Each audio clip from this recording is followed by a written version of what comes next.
ఉత్తరాంధ్రలో వైఎస్ జగన్ పర్యటనలో వెల్లువెత్తిన జనసముద్రం. కర్ఫ్యూను తలపిస్తూ పోలీసులు మోహరించిన లెక్క చేయకుండా పోటెత్తిన జనం. మండుటెండ జోరువానలోను చెక్కుచెదరని అభిమానం. ఇటీవల కాలంలో అతిపెద్ద రాజకీయ కార్యక్రమం అభివర్ణిస్తున్న పరిశీలకులు, బాబు అసమర్థ పాలనపై తీవ్ర వ్యతిరేకతకు సంకేతం అంటున్న విశ్లేషకులు, ఇంటికే పథకాలు సేవలతో పేదల జీవితాల్లో జగన్ చెరగని ముద్ర. జగన్ సుపరిపాలన, బాబు దగాపై సర్వత్రా మరోసారి చర్చ.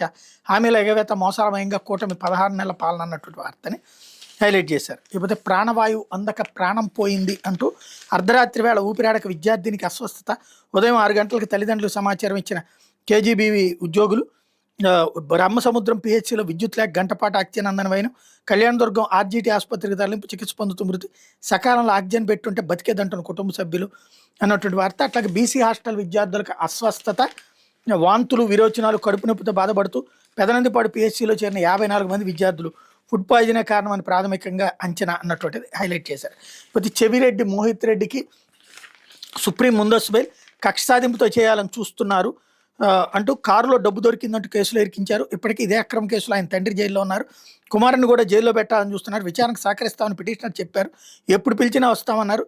మోహిత్ రెడ్డి తరపున సీనియర్ న్యాయవాది గోయల్ వాదనలతో ఏకీపించిన అత్యున్నత న్యాయస్థానం రాష్ట్ర ప్రభుత్వానికి నోటీసులు. మీరా బెయిల్ను వ్యతిరేకిస్తుందంటూ ప్రభుత్వ న్యాయవాదులకు ధర్మాసనం చురకలు. దేశంలో అతిపెద్ద కుంభకోణంలో నిందితులకు మీరే లాయర్లని వ్యాఖ్య అన్నటువంటి వార్తని హైలైట్ చేశారు. ఇందులో కీలకమైనటువంటిది, మద్యం అక్రమ కేసులో వైఎస్ఆర్సీపీ సీనియర్ నేత చెవిరెడ్డి భాస్కర్ రెడ్డి తనయుడు చెవిరెడ్డి మోహిత్ రెడ్డికి సుప్రీంకోర్టులో భారీ ఊరట లభించింది. కేసులో ఆయనకు మధ్యంతర ముందస్తు బెయిల్ మంజూరు చేస్తూ జస్టిస్ విక్రమనాథ్, జస్టిస్ సందీప్ మహతాలతో కూడిన ధర్మాసనం ఉత్తర్వులు జారీ చేసింది.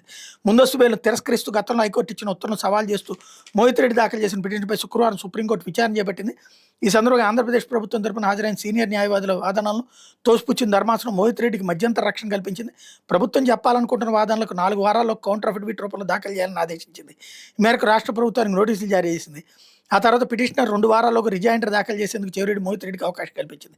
అనంతరం కేసును తదుపరి విచారణకు జాబితాలో చేర్చనున్నట్టు ధర్మాసనం తెలిపింది. మీరా బెయిల్ వ్యతిరేకించేదంటే ఈ సందర్భంలో ప్రభుత్వ న్యాయవాదులకు సుప్రీం చొరకలు. పిటిషన్పై విచారణ సందర్భంలో ప్రభుత్వం తరపున హాజరైన సీనియర్ న్యాయవాదుల తీరుపై ధర్మాసనం కీలకమైన ఘాటైన వ్యాఖ్యలు చేసింది. మీరా బెయిల్ను వ్యతిరేకించేదంటూ సీనియర్ న్యాయవాదులు ముకుల్ రోహిత్గి, సిద్ధార్థ లుద్రా, సిద్ధార్థ అగర్వాల్ను ఉద్దేశించి ధర్మాసనం నేరుగా ప్రశ్నించింది. మీరు దేశంలోని మోసగాళ్లందరి తరపున వాదించే న్యాయవాదులు, దేశంలో జరిగే అతిపెద్ద కుంభకోణాల్లో నిందితులకు మీరే లాయర్లు, ఎప్పుడు బెయిల్ కోసం వాదించే మీరే ఇప్పుడు బెయిల్ను వ్యతిరేకిస్తున్నంటే ఆశ్చర్యంగా ఉందని ధర్మాసనం ఘాటుగా వ్యాఖ్యానించింది. ప్రభుత్వ మద్యం విధానంలో మార్పులు చేసి దేశవ్యాప్తంగా పేరున్న బ్రాండ్లను తొలగించారని రోహిత్గి చేస్తున్న వాదనల సందర్భంగా జస్టిస్ విక్రమనాథ్ నేతృత్వం ధర్మాసనం జోక్యం చేసుకుంటూ ప్రముఖ బ్రాండ్లను తొలగించి కొత్త బ్రాండ్లను తీసుకురావడం అంటే బహుశా ఎంఎస్ఎంఈ చిన్న మధ్య తరహా పరిశ్రమల తరహాలో వాటిని ప్రోత్సహించారేమో అని వ్యాఖ్యానించారు.